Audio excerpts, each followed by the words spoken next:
Swavington Burgundis. Yes, sir, Mr. Cranberry. Oh yeah. You know what I'm saying? It's that time of year, man. You know what I'm talking about, man? It's that time of year, man. Right there, man. I mean, for those of you who are thankful, that's usually what we do around this I'm, time. I'm loving the fun fact. Wait, yeah, that way. Yeah. Right there. What well, that fun fact almost caused a whole meltdown, International an incident. international incident. I was almost detained crossing the border. Not to be confused with Ted Turner's own WCW in an international object in lieu of the foreign object. Fam, when being politically correct goes so far left. Like, why would you do that? What do you think? You're going to stop a war by changing it from international object to foreign object? Like Or it didn't stop the Pan Am games for not being there, being shown on your network. So, so did you think like Collision in Korea wouldn't happen if you didn't change it? We wouldn't have got what the showdown in the Rising Sun in '91. We wouldn't have got Sting and Luger versus the Steiners. I mean, at least it's better than calling it the WCW Foreign Championship.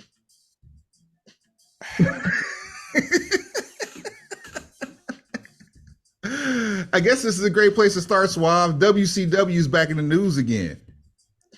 For what? $7 Entertainment is wanting to do a document or a series or a show or a movie or something related to the downfall of WCW. Okay, all right. Yeah, I did read a little bit about this. So apparently, $7 Productions wants to make a series about the demise of WCW. So I don't know where that means they will pick up from, but for most certain, we know where it ends. Absolutely know the end date. Don't know where they're going to start from. The casting will make or break this. I don't care how corny the dialogue is. I don't care because we know how this happens. We know how this ends. Everything in between is just how much can you entertain me in that moment. And most of that is going to have to do with who you cast to play these roles. Let's talk about that. Let's unpack that part real quick, Schwab. Okay, On this show, we documented. Oh, let's back up real quick. You're like, what show is this?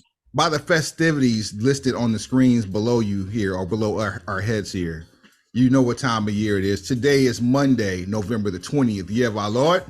Year of our Lord. I said year of our Lord. Year of our Lord. 20 and 20. Tree. Wiggle wee convenient. Let me in and then run. Run. Oh, yeah. The church saying.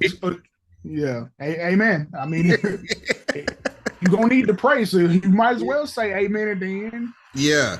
Yeah. What was I going with that, Swab? We were going to unpack the casting aspect of the series about WCW's demise. The actors, the SAG after strike just ended, just wrapped up. Thank goodness we get our TV back, right? Right. But even without the strike, unless you're going to pay to go to, and I'm going to say this very lovingly, North Texas to contract a ton of non-acting professional wrestling talent to be professional wrestlers, there aren't enough actors in the space to occupy the athleticism that's required to be a professional wrestler, even in an acting mode. So the cast will absolutely have to be on point if you're planning on putting them in some type of like action sequences related to, other than the finger poke of doom, of course. But let's talk about. Go ahead. I'll say, well, Mr. Cornish, here's what I would say. I would say it would be dubious of us to do a mixtape of the people pivotal roles that we know have to be played during this series, and then if we can come up with somebody cast that. Ooh. Because hey, it's the Oh. 350, my boy. I'm deep frying jive You turkeys. frying jive turkeys for real. This is not a game. This is Whip game, real. whip game proper. Oh man. Okay. All right. let me stretch on this one. Uh Here's what you do. You got a notepad up. We're going to make a list of these people. I almost need a matter of fact, I need to write. I've got a pen. Oh, you gonna handwrite it? That's how you feeling? Because Cornish hens are fancy. I got a hilarious story about Cornish hens once we finish. You got to stuff them with apples and cinnamon and put them on your grill with a beer can. Understand what I'm talking about? Oh, a little bit of culture. Put some culture across your top. Let the E40 say, ugh. The goon with the spoon. Shout out to Snoop for being smokeless. Hey, look, Snoop pulled the greatest marketing swerve in the history of social media with that. The first part about that whole smokeless campaign, when he actually broke silence, and then them arms. How high was he? He might have been so high that it wasn't him that posted it. Oh man! And then them in the arms of an angel photos, he was posting like he was going through, like he was battling sobriety. In the arms. Sarah McLachlan is sitting here somewhere, just giving Snoop just sound bites for free. Bro, I thoroughly enjoyed that. And yeah. Since we're on the subject, the 30th year anniversary of Doggy Style is there's a limited edition vinyl. Well, there's 2 limited edition vinyls. Each vinyl comes with 2 records. There's clear vinyl, and then there's black with like a smoke effect on it. Okay. Which both of those are for pre-order now. And then there's a limited edition green cassette tape. I need at least one of those collectibles in my office. So I understand you probably wouldn't like fire up any one of those. Mm-mm. In order for me to get the vinyl, you're gonna have to cut up with it. Well, no, not even that. G's and Hustlers got to be on there. G's and Hustlers was only on the cassette. It wasn't on the CD. And I don't think it was on the first round of vinyl. Do you think I would have brought that up if it didn't? Oh, what you got? You thought I was out here playing games with the church? Oh man, now you got the SNOOPDOGG. Like, come on, fam. Like, who am I? I can't say I can't finish that. Well, not on this show, I can't. I mean, you can. It's extra editing. I'm corrupt. I give a what? And very few of them too. Boom. So there's the Instagram announcement, and then I'm gonna send you the link to the purchase. This is so amazing considering he actually owns all this stuff now. Absolutely. I'm trying to tell you. It means so much more to see this. I mean, I hated the fact that he always wore that doggy style jacket, but I appreciated it more knowing that, he's advertising his brand. Bro, there's a onesie and I want that for Christmas. Like, I wanted to be able to wear on Christmas morning. Like, the album? Now, yes. It's what I just sent you. You can see it. Now you can watch that once we're done with this. It'll give you all the details. And the price is like so pristine. You almost want to get one for you, it'd be one to rock and one to stock. For those sneakerheads watching who, I just had to impart some sneaker wisdom, but apply it to this musical situation. However you apply it. However thou shall apply it. I just sent that to the missus. I hope she does with that what she will. Facts. Love you, baby. Put the spin on it. I see you tonight. All right. You don't rub, you block that. Put the club soda on there. $25,000 worth. Do you have your pen in hand? Got the pen. Boom. So got my writing utensil or my writing receptacle over here. There are people that are going to have to be casted within the framework of this show for it to be effective. I can give you 10 just without even trying. That's all we gonna do. We gonna do a top 10. So this might be the hardest one we've ever done because we got to limit ourselves. I mean, it's portion control. We're dealing with Thanksgiving. It's all about the season. It's portion control. This is a diet. This is a diet. For those of you who are either fasting or watching your intake, or if you're just in the middle of a program and you don't want to slip up too bad for the holiday, portion control, moderation is what we're doing.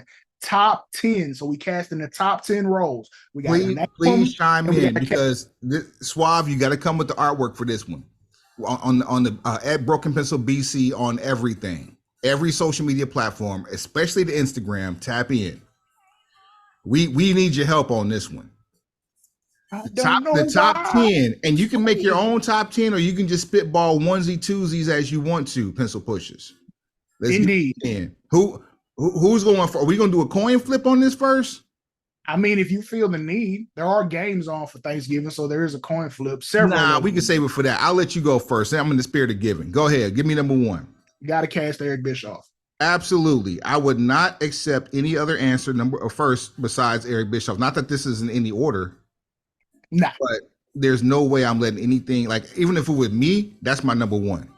Okay. Who you got? Number two. This one's a hard one.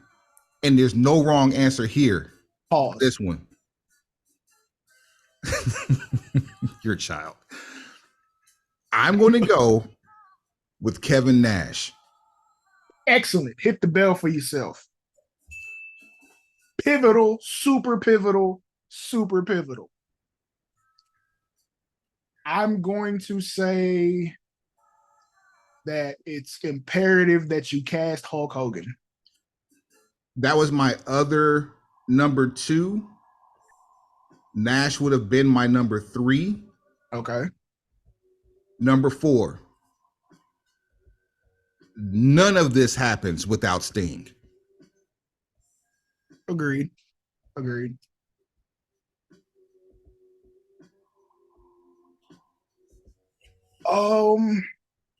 Because I wonder about how far they're going to go back. I know where I would pick up from if I was in charge of the pen. So for that reasoning, I am going to say you have to cast Vince Russo. Ooh. You have to. You can't finish the ending. You can't end. You're 100% right. He won't be in the entire show unless they base the entire show around the ending. Not even close. Monumental. Monumental. Number 6.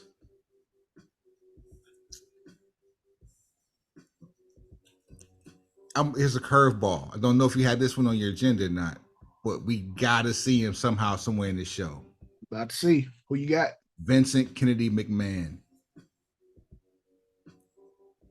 Think about it. I can see that. I can see why you would say that. Yeah, we lost Nash. We lost Hall. We lost Waltman. Mm-hmm. You let DiBiase walk. And then there was also the whole Monday Night Wars that started around the time Kevin Nash showed up on television. Okay. So, I mean, there's more I could go into, but Vince McMahon is as much of a part to the demise of WCW as he was to the importance of the Monday Night Wars with WCW. I got you. And for that reason, you have to cast Ric Flair. Another stellar pick. for the in-ring purposes as well as the out of the ring purposes, because his on again, off again contentious relationship with Eric Bischoff is a part of what breaks everything down. There's legalities, there were legal proceedings that took place because of the interaction between Eric Bischoff and Ric Flair. Here's more low hanging. Well, it's not low hanging fruit. This is a deep cut. It's a deep cut. Okay, cool. You'll love this one though. Uh-oh. Doug Dillinger. Head of security. Yeah, I love it. Love it. Love it. Love it for so many reasons. How many more people do I have? You got one more. Okay. I'm not gonna cheat the game because I had the idea to cheat the game and get like a 3-for-1, but that's not how we do things here. So I mean, I'll use it as a bonus cut.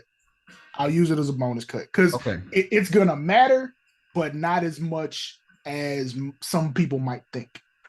So my last choice is the other half of the Outsiders. You got to cast Scott Hall. Okay, this is not where I thought you were going with it. Okay, we had to limit this as 10. Are we going to do? We each get a bonus track. Nothing else. No greatest misses. Nah. Wow. Wait, greatest misses? Yeah. People we left off. No, we can't do everybody's job for them. if we gonna do the casting, then sell me mine. Okay, number 10. I won't even say any further. Like, I won't even explain this one. I'm just gonna give you number 10, Jeff Jarrett. Ooh, because he's crucial to the Russo era. Very, very, very, very, very, very astute assumption and observation on your part. My bonus cut where I was going to get at least 3-for-1 was going to be the WCW announce team. Yo, so funny. Wait, which announce team though? That's the part that has to be figured out. Like Tony Schiavone is you have to. Yvonne. He's the one constant. I would also say Heenan. That would be so hard, but I mean, why are we here? If we're not going to do the hard work to make the most compelling entertainment we can, why are we here?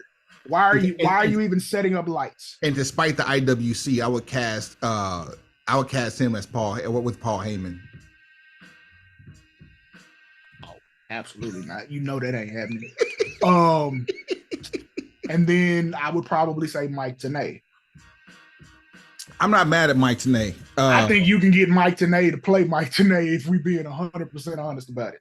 Zabisco will be another one you could throw in there. Dusty Rhodes. McMichael. See, I don't expect him to do weekly TV, and McMichael is someone, depending on when you pick the conversation up in this show, you can skip over him and not miss it. True, because he had come and gone, both on the commentary and in the ring. Like, he starts off the Nitro era, but then he's going to end up shifting to in-ring competition within a year. So by the time the Monday Night Wars start, he's in the ring. Yeah. So that's my deep cut would be how you cast the announce team, because they're gonna have a great effect on certain aspects, and especially with Schiavone because he had a behind the scenes role too. The only other person that I would have thrown on this list if I had to, and you say we not gonna get anybody to do their job for them or whatever. However, you just did, so I'm gonna do one. Booker T. That's not bad. Yeah, Booker T would have been the one that I had to do because you ever seen the movie Waiting with Ryan Reynolds and what's my man's name? Dane Cook. Mm-mm. Who else was in it? I don't believe Guzman was in it. Yeah, I don't believe I've had the pleasure.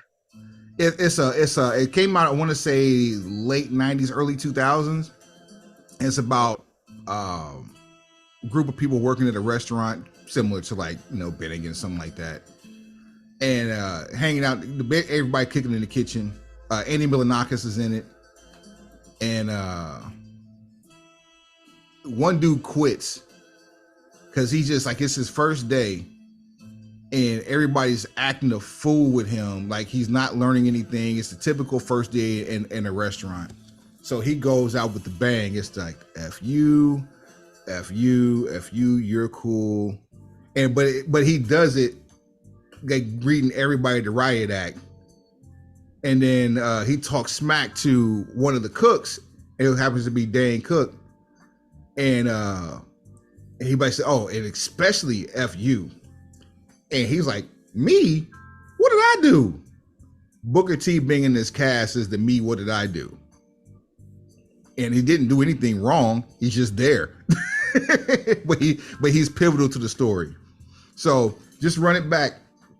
We got for the cast of this WCW series from $7, necessities, needed characters to be played. Eric Bischoff, Kevin Nash, Hulk Hogan, Sting, Vince Russo, Vincent Kennedy McMahon, Ric Flair. That was the first time we ever saw or ever heard Ric Flair's government name was on WCW programming during this time frame. Doug Dillinger, Scott Hall, Jeff Jarrett. There you go. That was quick and easy. It was. Now we got to cast these people, though. That's the part. See, it's a two-part question. You have to be able to cast these people. You remember, I don't know how far, it had to be season 1, maybe season 2 of this show. We dug up we opened up the books on WCW. we had a 1996 WCW financial call on this show. Say, look, if we can ever get things situated with Ice Train, we gonna have some real insight on some stuff that we probably shouldn't even know. Man, that Christmas is the gift that keeps on giving. Ice Train, Hogue. That's the fail. Big Hogue. Come on, man. You dig? You dig? Yeah, bro. Come on, man. Come on, man. We here. We still here. We waiting on you, man. And it's not a bad wait either. Just understand. We know. We gonna get it together. Don't even worry about it. Yeah. All right. Let's keep this train moving. Pun intended. Keep this train moving on. So we said we're gonna cast our mixtape real quick, right? You said we're gonna cast our mixtape right quick, right? Oh, we gonna cast them too? Yeah. They need our wow. insight. Okay. All right. So just cast your draft pick. We'll just go alternating and cast the draft pick. Man, my acting game. Go ahead though. Go ahead. Look, that's what I've been doing the whole time. Oh, yeah, that's why you looking down, you jerk. Hey, call it what you want to. I'm doing practical research. Yeah. So I got Eric Bischoff as my first choice. I'm casting Jeremy Piven. For those of you who don't know who Jeremy Piven is, Piven is Ari Gold from Entourage. You sure you don't want to put him as Eric Bischoff? I mean, Vince Russo, rather. No. I have no clue who's going to play Russo, but I know who needs to play Bischoff. Because I've seen Jeremy Piven on Entourage, I know he can pull off Bischoff. All he needs is a hairpiece. That's it. Oh, man. I know for a fact he can pull that off. I don't even know anybody tall enough to pull off Kevin Nash. Oh, I had one person, and I don't know if like his current employer would become a problem for that. Big Bill, Colin Cassidy. So I thought about Big Bill because of the hair, because of the height. Well, hold on. I got somebody else too that could cover the height. Who that? Matt Morgan. I have not seen Matt Morgan in probably a decade. Neither have I, but that doesn't mean you can't dig him up. No, I don't mean like making contact. Like, what does he look like now? he fits. He's. I mean, as long as he doesn't have like an overt beer gut, like I'm sure, hair and makeup could do I do it mean, just fine. he fits the bill in terms of the last time you saw him, but you have to see what he looks like now. He could look like Braun Strowman now. Yeah. Okay. I'm with you. I'm with you. Who you got for good criteria? Ooh.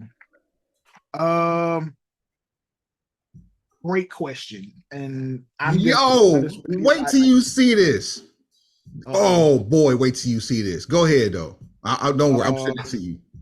to cast as good Tri Terry, I really don't have anybody at the forefront of my mind other than the person who's already been in talks to play Hogan in some sort of fashion.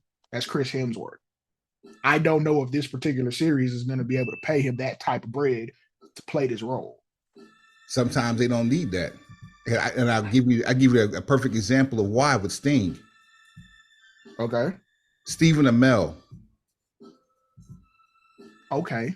Okay. He's already got the wrestling chops down. You cut the hair off, like you can do anything you want to with that hair. Like you can grow the hair out. It's not like he's bald headed. He just cut his hair down. Like I can see that. look at what I just sent you in your iMessage.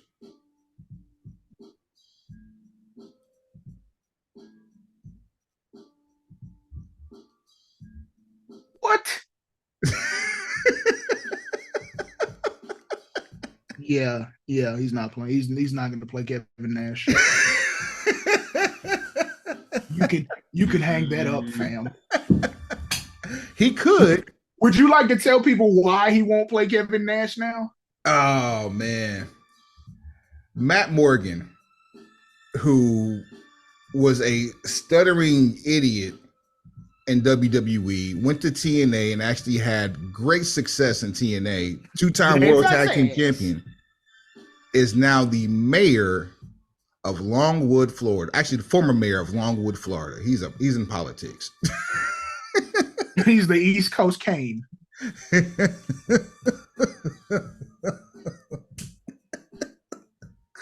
Yeah. Yep. That ain't happening. Yeah. Out of there, famo. Big Bill it is. Big Bill it is. Who you got for Russo, man? For Russo. Seth Green. Seth Green. Wow. Yeah. Wow, yes. that hits different. I'm very much, and if you Google Seth Green and just see him wearing a beard, I 100% feel like if you just dyed all that black, we could get somewhere. He doesn't have to be tall because he's smaller than all the wrestlers. He just needs to be able to do the accent, a heavy New York accent, and play the role as directed. I think he can do it. Who I want to play Vince McMahon probably would be out of the pay grade. Oh man, DiCaprio, fam. And the only reason I picked DiCaprio is because of that damn meme that he has. I think that movie. Fam, we so far over budget. This would be the highest paid TV show in history, man.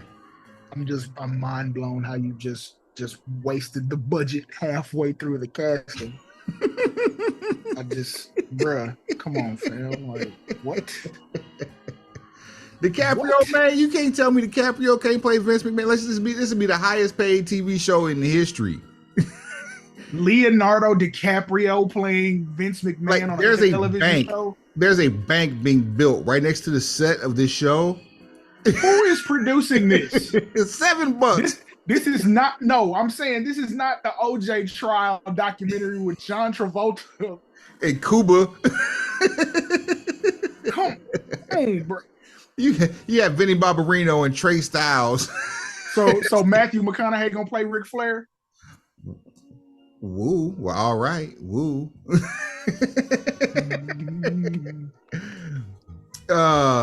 Who's next? So who you got for Ric Flair? I'm a Matthew McConaughey. Obviously, money's no object. Obviously, we have to do some homework and kind of trim this budget down. I ain't got time to be watching no indie films looking for somebody who might fit the bill. If we done started blowing the budget, just blow the budget. All right, I'm gonna tell you who needs to play Doug Dillinger.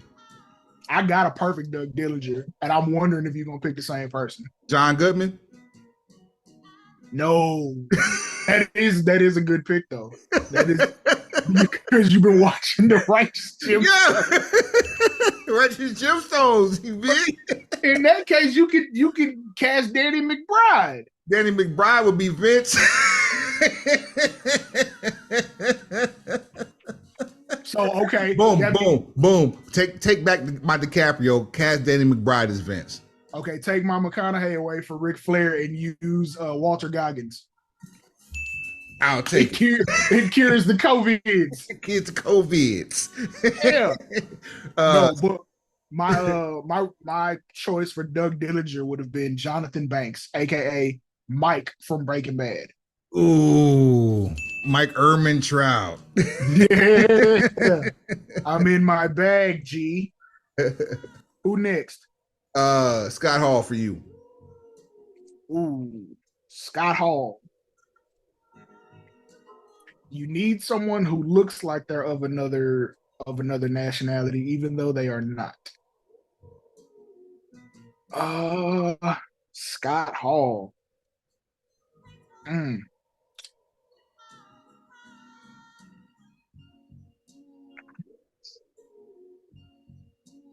What actor could play Scott Hall? What's wild is if you found the right NOIE.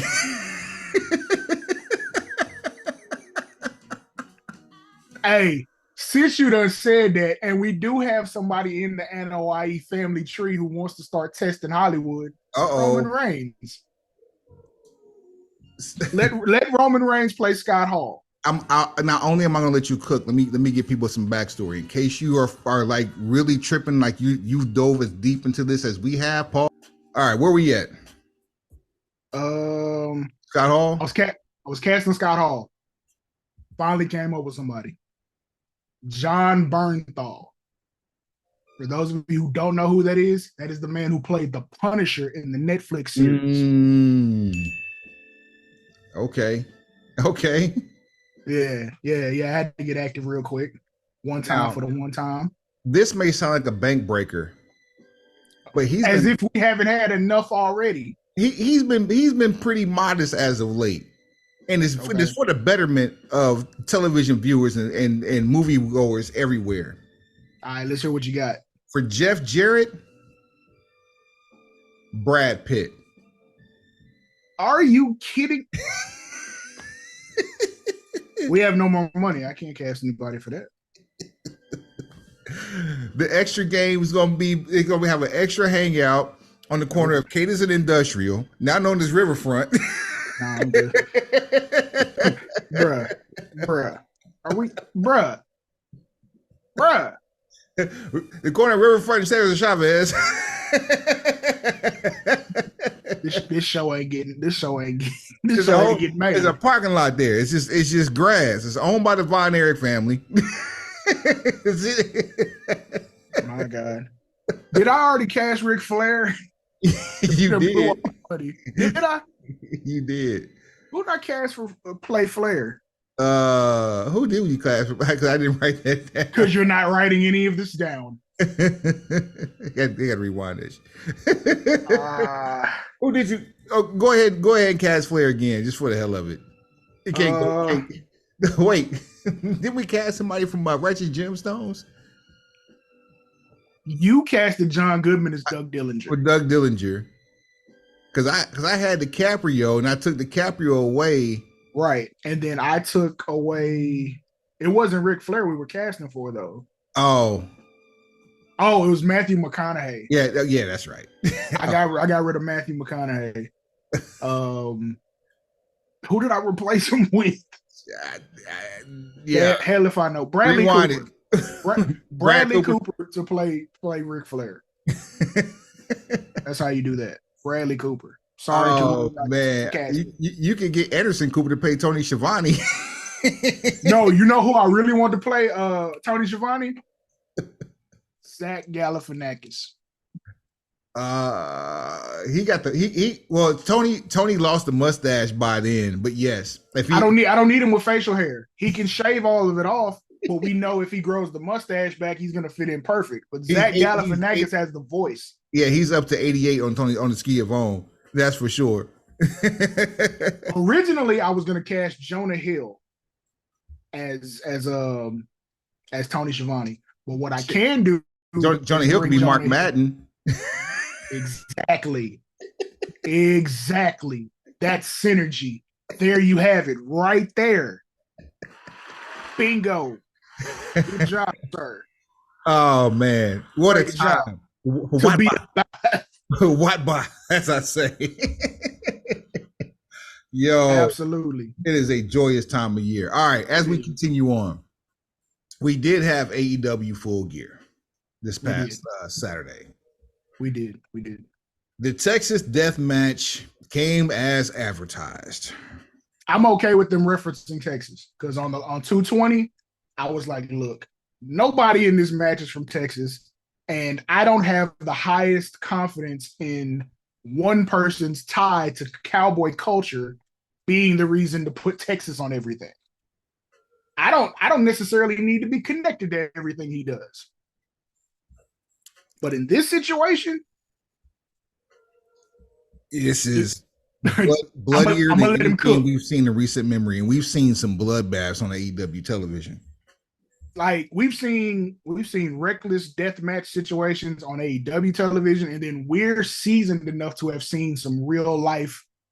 We've seen death match culture evolve or devolve depending on your position. We've seen the exploding death matches with Funk and Foley all the way up to now. I'm about to say we've seen Terry Funk, we've seen Dusty Rhodes, we've seen Ric Flair, heel and face.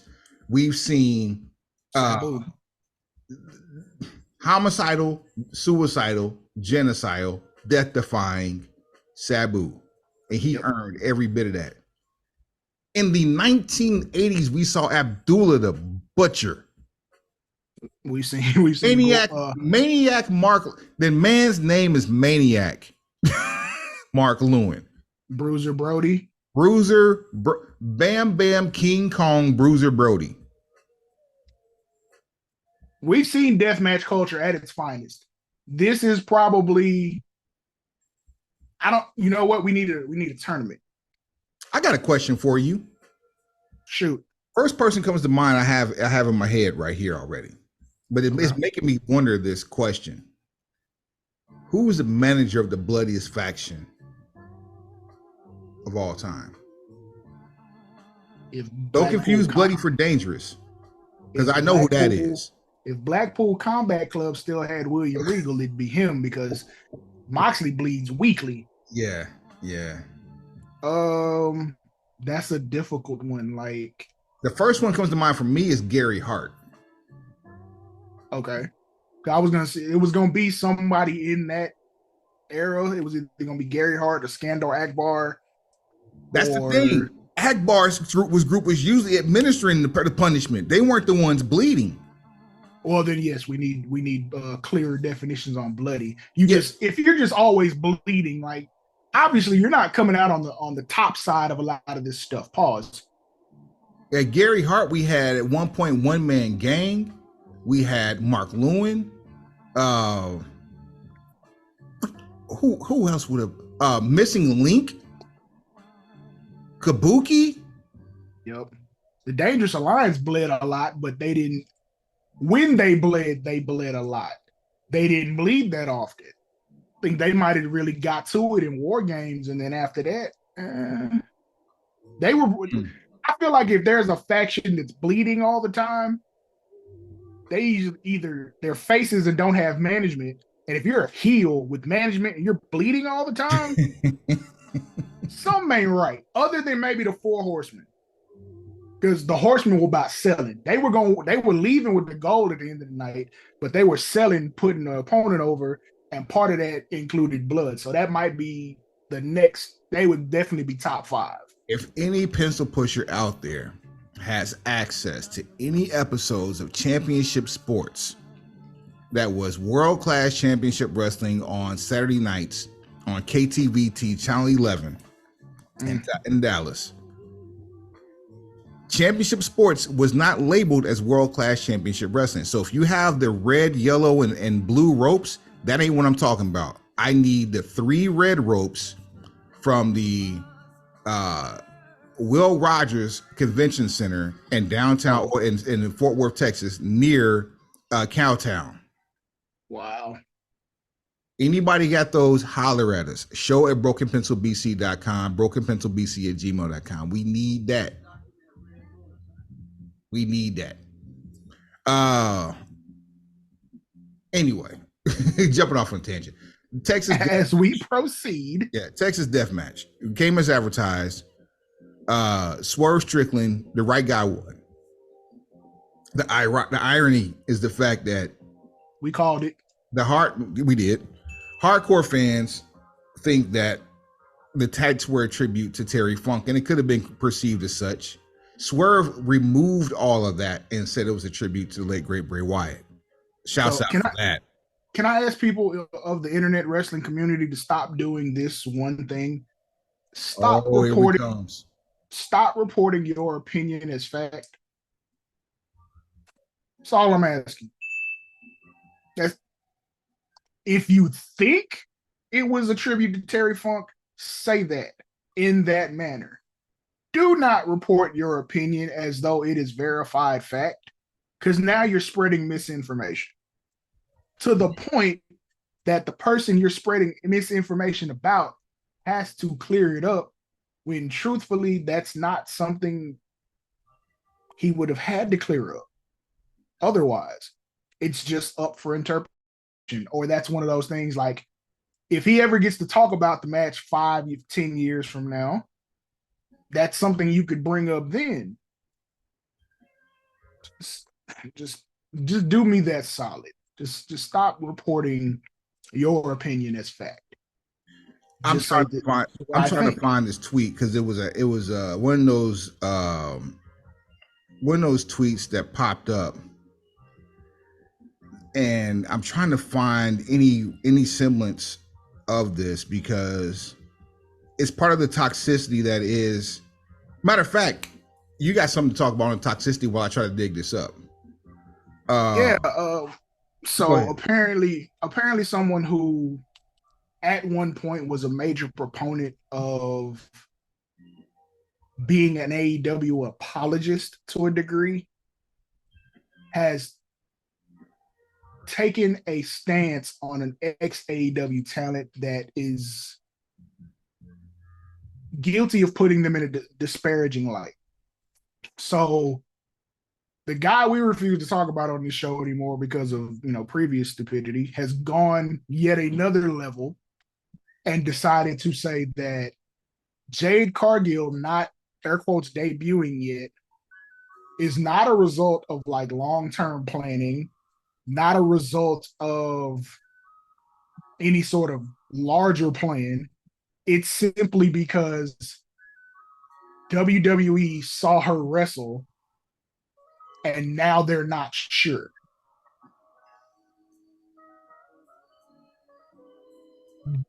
When have you ever really known someone who was already wrestling to be signed by Stanford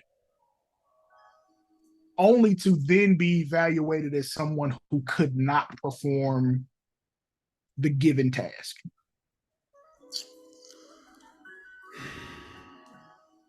On the surface, it's never been done.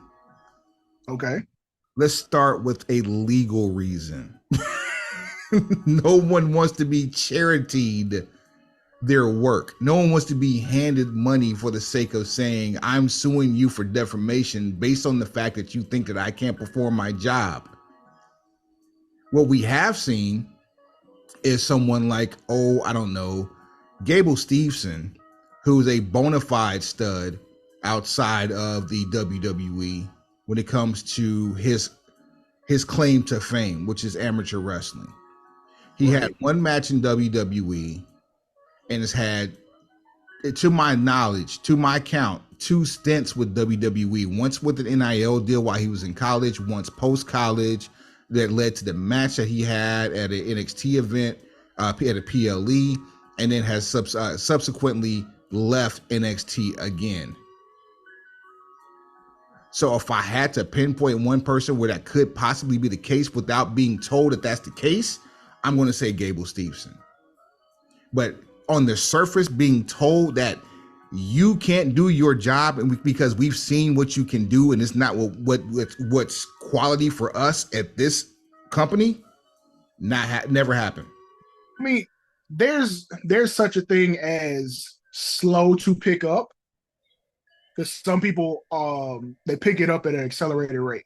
Kurt Angle is an outlier because he was a collegiate and Olympic wrestler, and he's the top tier of transitioning and picking it up quickly. It's The not epitome natural of a natural. Right. What is not natural to wrestlers of that ilk is being on their back on a regular basis. Well, what's the first thing you learn when you start wrestling school? Either A, taking a bump, or B, hitting the ropes. Neither of which feel natural to someone of It that builds ilk. muscle memory. That part. So you're unlearning the muscle memory that made him an Olympic champion to learn the muscle memory that would make him a future WWE champion. I would expect that to take a little bit longer than normal. In Jade Cargill's situation, you've already seen her wrestle. You're just trying to polish what you've seen or maybe unlearn some bad habits that she's picked up. Truth be told, she was getting help from Cody. She got a lot of help from Dustin, and she was getting help from Bryan Danielson. And from each one of those people, you saw improvement. Hell, Like she's a product of the Nightmare Factory. Ding, ding, ding. So you can't say like she had poor training going in. It's just one time and place. Because we just talked about on 220, it could have been the time to debut her for War Games, but for a litany of reasons that you can go back and see on that episode, there's a reason we didn't.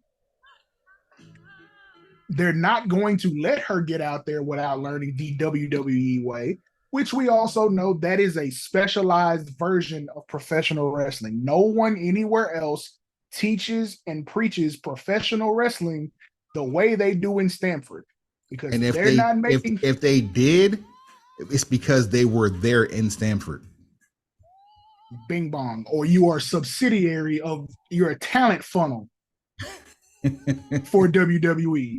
Like if OVW was still a part of the framework, or if Florida Championship Wrestling was still a part of the framework, it's what NXT is. They take people in and they teach them how to do it their way.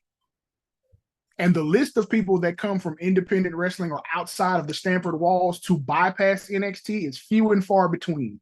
AJ Styles comes to mind. What else were you going to teach him other than where the hard camera is? Which he knew that because he played in WCW. He was a star at TNA and Impact. Like bing, bing, bong. You just he went to Japan, like Ring of Honor. Like Ring of Honor, the hard camera is in a different side of the building. Every building you go in. Give him the list of things that he can't bring with him from Japan, moveset wise, and turn him loose. That's it. That's it. That's all. So hey, watch this pop. long story short. So I just think that's irresponsible journalism by someone who is, at this point just famous for irresponsible journalism and unfounded truth. Let me add to that. As fans, we have to stop trying to compare an apple to an orange.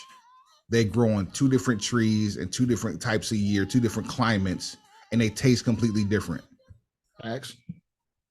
You can't say that a man who went from consistently competing in the mid to high 100-pound range, who's put on enough weight to be legitimately classified as a heavyweight, who put on one of the damnedest matches we have ever seen in a death match in Shane Swerve Strickland. I'm giving him the whole name because he deserves it for this.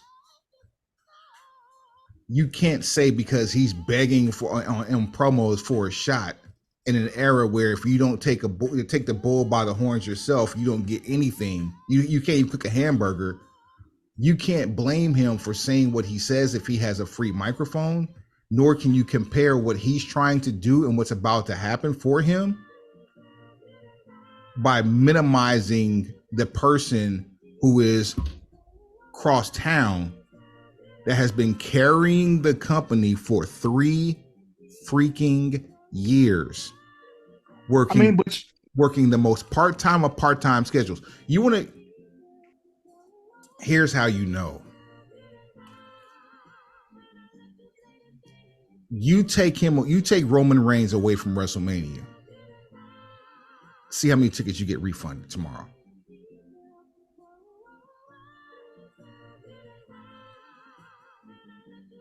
See how many tickets that were purchased were attempted to be refunded or be sold somewhere else. They're not the same.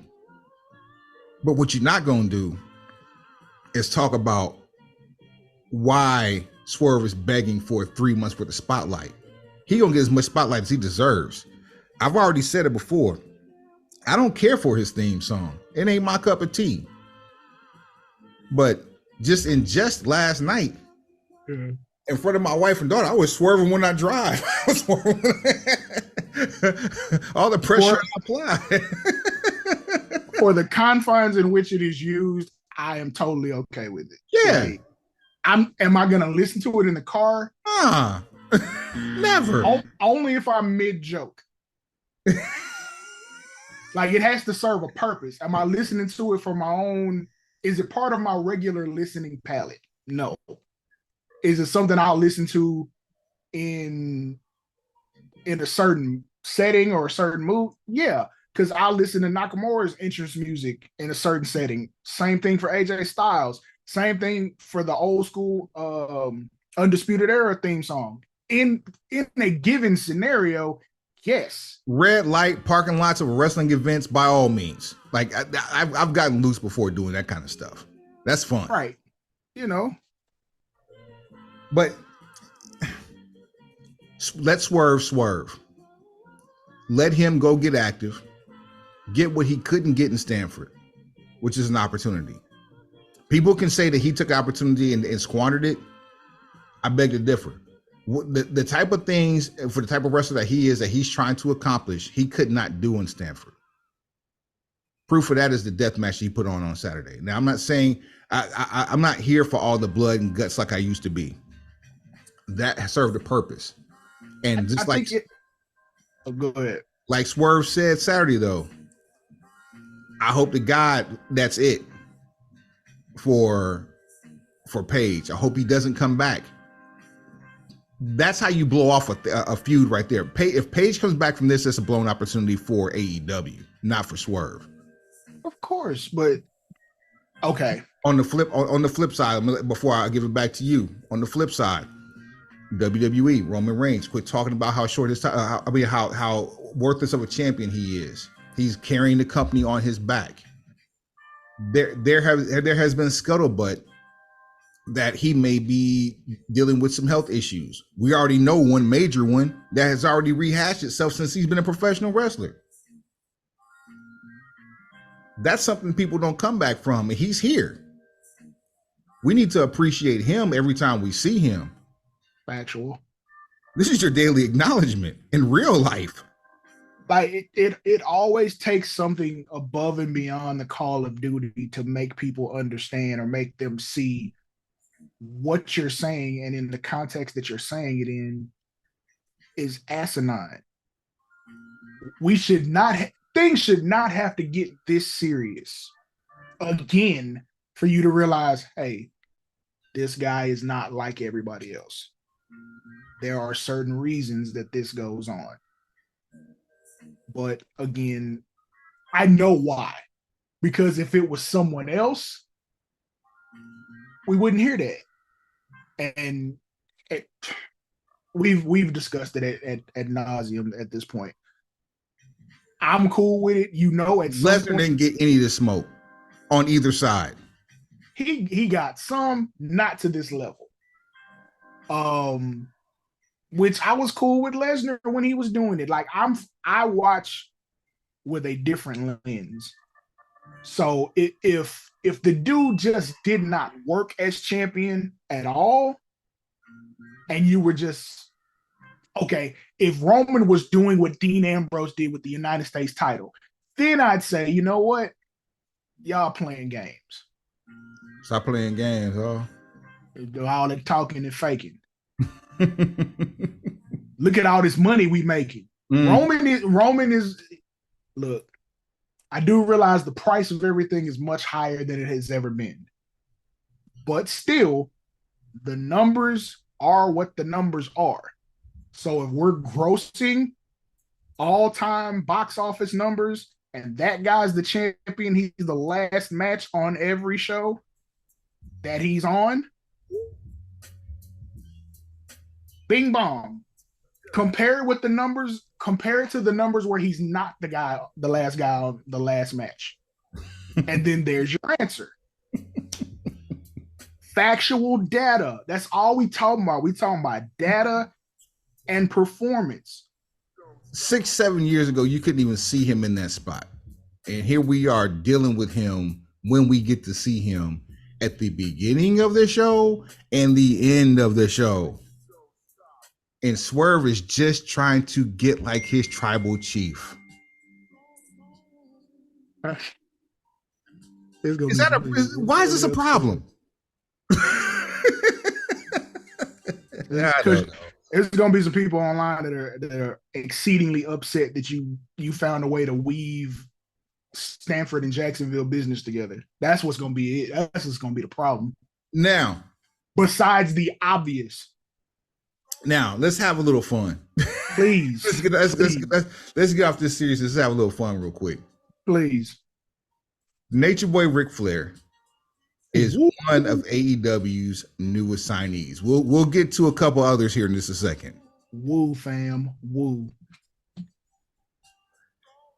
But he didn't sign on as talent because we haven't gotten the official announcement that Ric Flair is all elite. What has he signed on for, Suave? I don't know what the official title of it is. What product? What type of product? So Ric Flair has an energy drink. Stop. 16-time, arguably 19-time world heavyweight champion. Depending on whose book you read. Double heart patient. Has the official energy drink of a pro wrestling company. Okay. Something that has known to accelerate blood pressure, contribute to strokes. It has a warning and a disclaimer on it. No other energy drink on the market has a warning and disclaimer on the bottle. Shouts out to Prime. They should. After what I read about, these are one in the same. These are one in the same for how much of a dice roll drinking either one of these is. That's the one. I swear to God, like, okay, look, with Ric Flair's energy drink, it is literally suggested that you do not drink more than one a day. 1, 2, 3, 4, 5. Woo with 5 O's energy.com is the website. Go read for yourself. I'm not even going. I don't want nobody sending me no type of legality papers that saying I done disparaged the product. I just want you to go read what's in it. I'm here. I'm about to give it to the people. Sparkling mushroom elixir. Comes in 3 flavors: dragon fruit, lemon, and strawberry banana. The first question on this site is, what are adaptogenic mushrooms? Well, Suave, thanks for asking. Adaptogenic mushrooms have been around for centuries. These compounds contain adaptogens that help the body fight off harmful chemicals and biological effects that create stress at a cellular level. Which is true. Naturally potent antioxidants daily can help protect and enhance overall well-being. Absolutely truthful when done in moderation.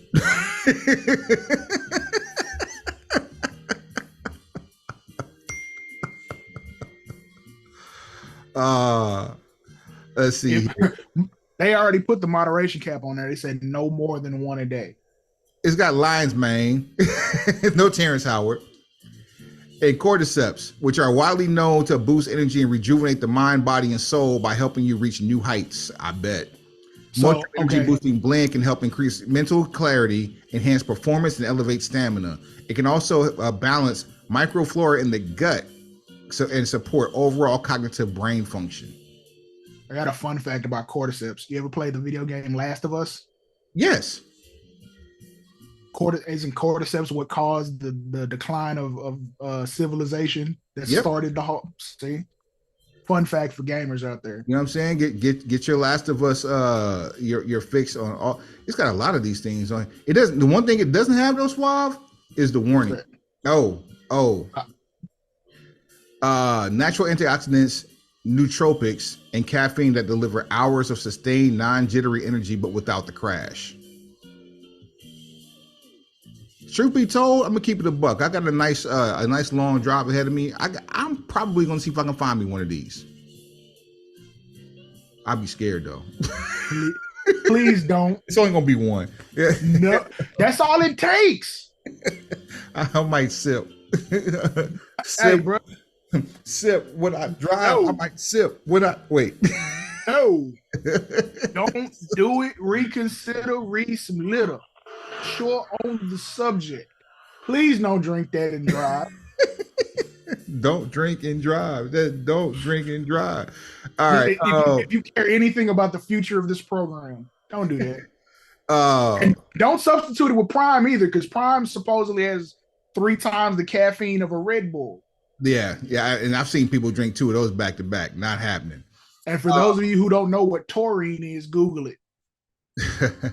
There's a rumor about taurine. I need to do some more Googling about that. But the think about the base of the word, the etymology of the word. So we'll go from there.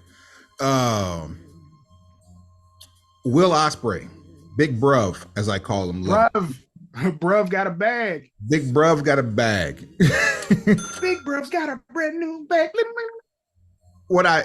Here's.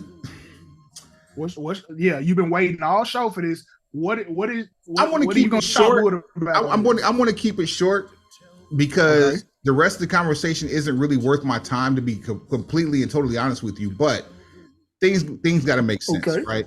Things got to make sense. Okay. Big Bruv was on a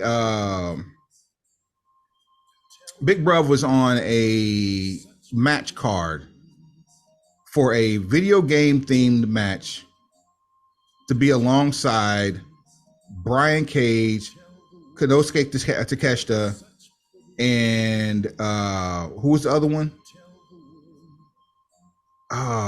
Forgot. It was 3 of them. My man, Hacksaw Hobbs. Oh, okay. Yeah. And then on the other side, it was Kenny Omega, Chris Jericho, Paul White, and who was the 4th person? Kota Ibushi. Out of nowhere, and it seemingly to be due to previous commitments, Will Ospreay was pulled from the match. On the same week as this match, Will Ospreay comes out to be the newest signed talent for All Elite Wrestling, or signs the contract in the ring on Saturday with All Elite Wrestling in the same week. So, and he's neither heel nor face. He's just Big Bruv. At this you were aligned with the Don Callis family, and you get replaced with my man from Aussie Open. Your teammate, your stablemate. But all you got is to tell the fans to wait for you to finish up your commitments with New Japan. Like, if you're going to remove somebody from a situation, I mean, sure, this is how you do it. But like, why make something that didn't matter already matter even less? You got to ask the guy signing the checks, because I guarantee you, Big Bruv is not in charge of any of his booking decisions. The only thing he's in charge of is his schedule. And he's almost not even in charge of that. In a few months, he won't be. If he, unless it's in his contract. So, oh no! At this point, I'm pretty sure Kanos is bending. He's bending it like Beckham when it comes to these contracts. Now, what I will say is that I see this as a positive, mainly because Kenny's not wrestling as much as he used to. Everyone sees that. Everyone notices it. And when he is wrestling, it's in some form of a tag team match. Now he got a little loose and got a little active at Full Gear. However, you haven't really seen him do the solo campaign that he did during his world title run. Whatever the reason for that is whatever the reason is. However, Kenneth is getting older in age. Same for a lot of the new signees from, post WWE fame. So your Christians, your Ric Flairs, your Stings, your Adam Copelands, they're elevated in age. And I almost feel like Kanos is making a play to secure a younger core to move forward, which I would love. I love that too. Like, the one thing AEW lacks more than anything is brand recognition outside of former WWE talent. The top of that card is looking just like WCW did in its heyday. Aged out, still can go, but it's looking aged out. But you got people who have the ability to carry the company forward for years to come. Max, Swerve, Hangnail. I mean, he fits, but he doesn't fit. Yeah, it's like you can fill the roster with adding him in as a participant, like, or as a slot holder. As far as a youth centered nucleus goes, absolutely, yeah, sure. Yeah, but I mean, Wardlow, like, they have enough talent that they can actually build and use the veterans as seasoning. You don't have to make them enhancement, but you can use them as seasoning. Adam Copeland as seasoning, Sting as seasoning. You ain't got much longer on that, right? But you ran that out. Like, if you, I don't know. Darby's getting ready to climb Mount Everest, so I would not figure him in a whole bunch of future plans until after that is completed successfully. We hope.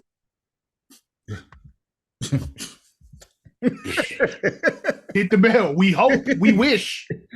We want you to come back, my boy. Nothing but the best. And we're not talking about your future endeavors. We talking about in the here and now.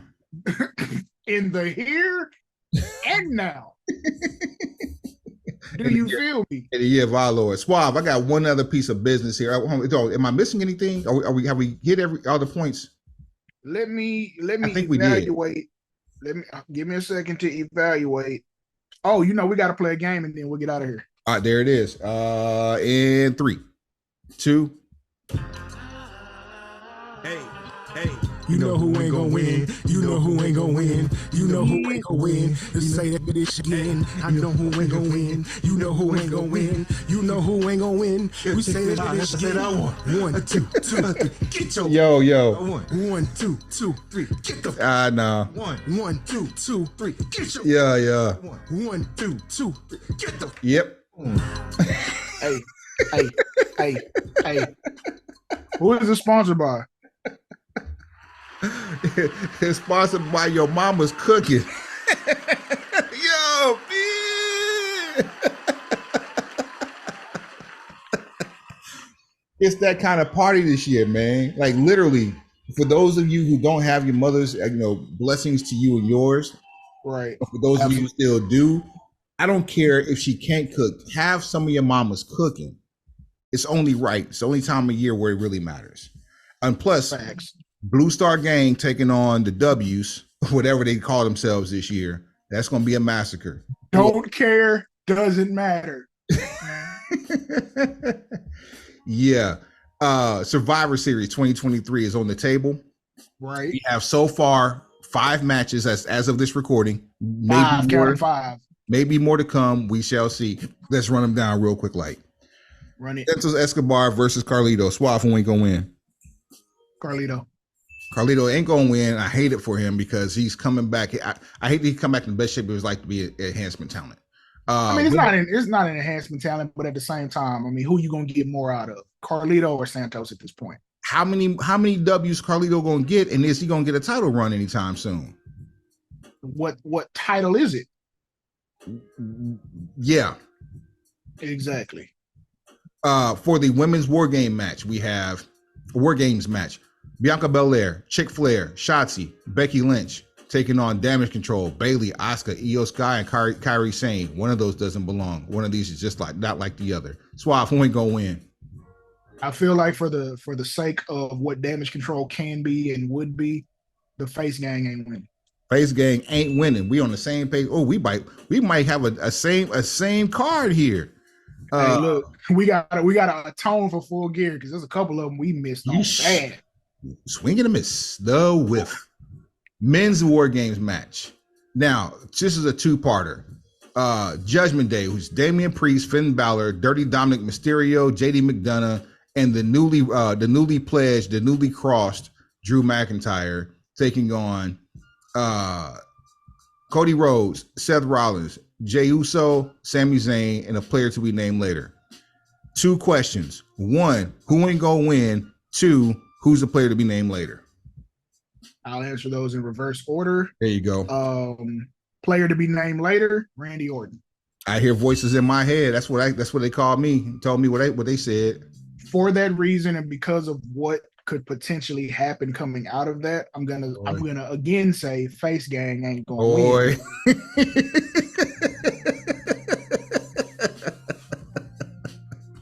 What are we here for? You ain't about to split up the Judgment Day, not at War Games. You're not about to split up Damage Control, not at War Games. It's gonna come out after War Games when these things happen. I will say you have a better shot at dissolving part of the Judgment Day at War Games than you do dissolving a newly formed faction in Damage Control. Look at you. The analysis is on point right now. You know what I'm saying? For the Women's World Championship, your champion Rhea Ripley taking on Zoe Stark. Suave, who ain't gonna win? Anybody not named Rhea Ripley. Nothing more needs to be said. If it was a parlay, you could use her every time and get it. You know you got one coming. If this wasn't a War Games match, and people can say what they want to say for what I'm about to say about this next match, if this wasn't a War Games pay-per-view, this match could easily main event this show. For the Intercontinental Championship, Gunther taking on The Miz. Suave, who ain't gonna win? The Miz. Miz ain't gonna win. This ain't the time for Miz. This ain't the time for Miz to win. Moreover, it ain't the time for Gunther to lose. Mike getting mauled. I don't know about that. We can see him open up a whole new bag. I didn't say he was getting washed or squashed. I said he was getting mauled. Okay, there you go. He will take some blunt force trauma during this match.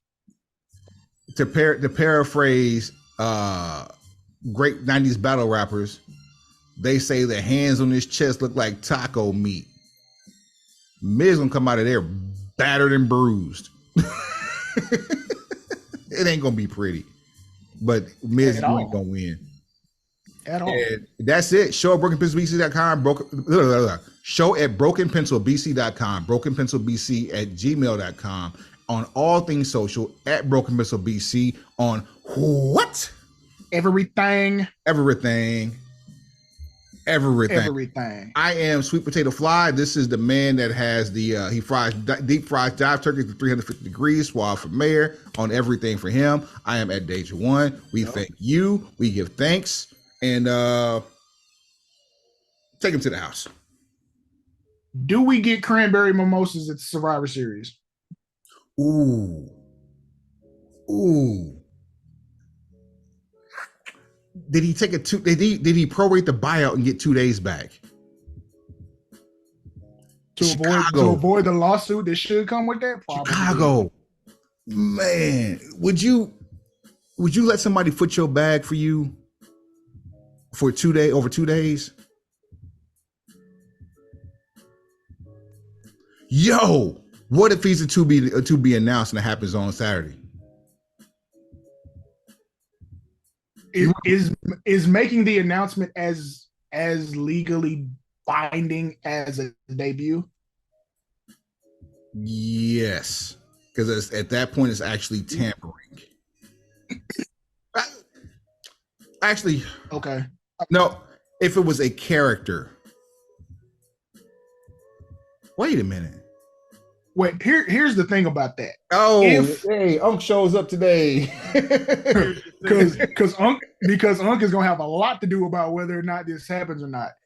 If the date was in any sort of flux or debate, you would have heard that a long time ago. We settled that. We settled that, and we're off by 2 days. At the extreme maximum, we're off by 2 days.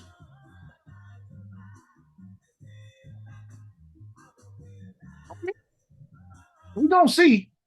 So if we off by 2 days and Survivor Series is on a Saturday, what they doing Monday? Where are they Mondays? That's exactly what I'm Googling. Because if they're still in Chicago, you might as well. Hey, this is a. Let's see here. I'm just saying, if you're in the business of dealing knockout blows, this is as good of a knockout blow as you can get. November 27th. Tickets. Please tell me they're staying in Chicago. Man, I'm with you. I'm hoping so. Please tell me they're still in Chicago. Please. Only because I want the internet to keep sweating. Keep sweating? Keep sweating? Keep sweating like keep sweating. Let's see. You got about 2 minutes, and I got about that much time to find it. Let's see. Make it last forever. Monday Night Raw. Oh, baby, I like it raw. They are not in Chicago next Monday. But they are in enemy territory. Where? Nashville. Cashville, Tennessee. Cashville, Tennessee. What up, Slago? Over under 51% that we see cranberry mimosa. God. Come on, bro. We need to parlay. Over. I got over 51%. Okay. Wait, I'll take the over just because like this makes too much sense. Like the stars and the moon align up too closely to miss the opportunity for a total eclipse. Because here's what's gonna happen. If you don't see him on Saturday, you're just gonna add fuel to the idea that he's the guy behind the devil mask. That's exactly what the internet is going to pivot to. If he doesn't show up in Chicago for Survivor Series, then he's going to end up being named as the devil until the devil unmasks in AEW. Put this in your pipe for next week. How bad would the backlash be if he shows up in Chicago or Nashville for us to find out who we know the devil is going to end up being if it's not Cranberry Mimosa?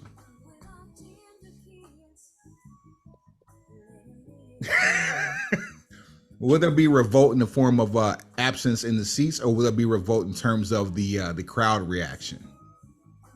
Or will we still continue to get people who are smarter than the writers? I don't think you're gonna have the backlash because you have what equates to a plan B. There's always a plan B. Yeah, the plan B is the guy on crutches. Always has been. So if it's not CM Punk was a cool idea that the internet came up with.